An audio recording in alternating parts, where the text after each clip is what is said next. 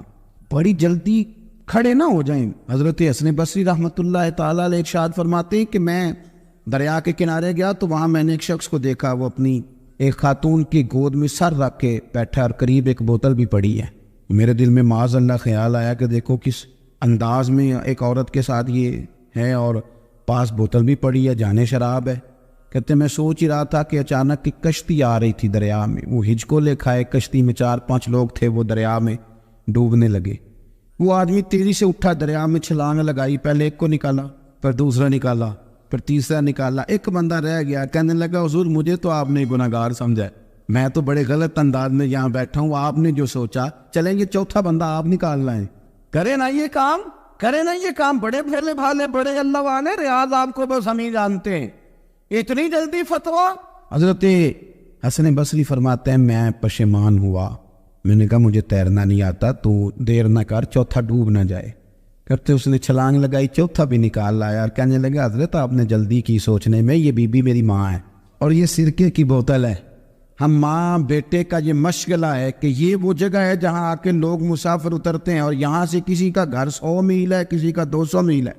ہم صبح سرکہ کھجوریں روٹیاں لے کے یہاں آتے ہیں, مسافروں کی نوکری کرتے, کوئی پریشان ہو تو مدد کرتے ہیں. حضرت خواجہ حسن بصری فرماتے ہیں میں نے معافی مانگی, ان سے بھی مانگی, رب سے بھی مانگی. انہوں نے مانگ لی نا بزرگ تھے, پر ہم کو نہیں تیار مانگنے کو. ہم ہر وقت بدگمانیاں, وہ فلانا فلانے جرم کرتا تھا, میں اسے اب کیسے نیک مان لوں. بھائی اب وہ نمازی ہے, خدا کے گھر آتا جاتا ہے, اب اللہ کی بارگاہ میں حاضر ہوتا ہے, جب رب نے معاف کر دیا تو بھی سوچ بدل جا. سنیں حضور کیا فرماتے, نبی پاک صاحب اللہ صلی اللہ تعالی علیہ وسلم فرماتے ہیں, مسند امام احمد بن حنبل دیکھیے, فرمایا رب اس وقت بڑا ہی مسکرائے گا جب قاتل بھی جنت میں جائے گا, مقتول بھی جنت میں جائے گا. یا رسول اللہ مقتول تو گیا, یہ قاتل کیسے چلا گیا؟ حضور فرماتے ہیں جائے گا, اور جائے گا رب مسکرائے گا جو اس کی شان کے لائق ہے. یا رسول اللہ کس طرح؟ تو نبی پاک صلی اللہ علیہ وسلم فرمانے لگے اس نے ایک مومن کو قتل کیا تھا, وہ شہید ہو کے جنت میں چلا گیا. اب اللہ نے بعد میں اسے توبہ کی توفیق دے دی. پہلے اس نے کلمہ پڑھا, پھر یہ میدان میں اترا, کافروں سے لڑا, یہ شہید ہوا, رب نے اسے بھی جنت دے دی. قاتل بھی جنت میں, مقتول میں جنت میں. اور بات اتنی انوکھی ہے کہ رب دیکھ کے مسکرا رہا ہے جو اس کی شان کے لائق ہے. ہم جلدی میں ہیں, ہم انتظار نہیں کر رہے کہ شاید توبہ کر جائے, ہم انتظار نہیں کر رہے. لیکن میرے عزیز اتنی جلدی نہ کرے. سوچوں کا صاف ہونا, ذہنوں کا پاک ہونا, اور لوگوں کے بارے میں گمان کا اچھا ہونا. آپ کسی نفسیات کے ڈاکٹر کے پاس چلے جائیں, اسے کہیں ٹینشن بڑی ہے, میں ان کے مضامین پڑھتا رہتا ہوں, وہ سب سے پہلا سبق آپ کو یہ پڑھائیں گے کہ اچھا سوچا کریں. اچھا سوچنے سے بندہ تندرست رہتا ہے.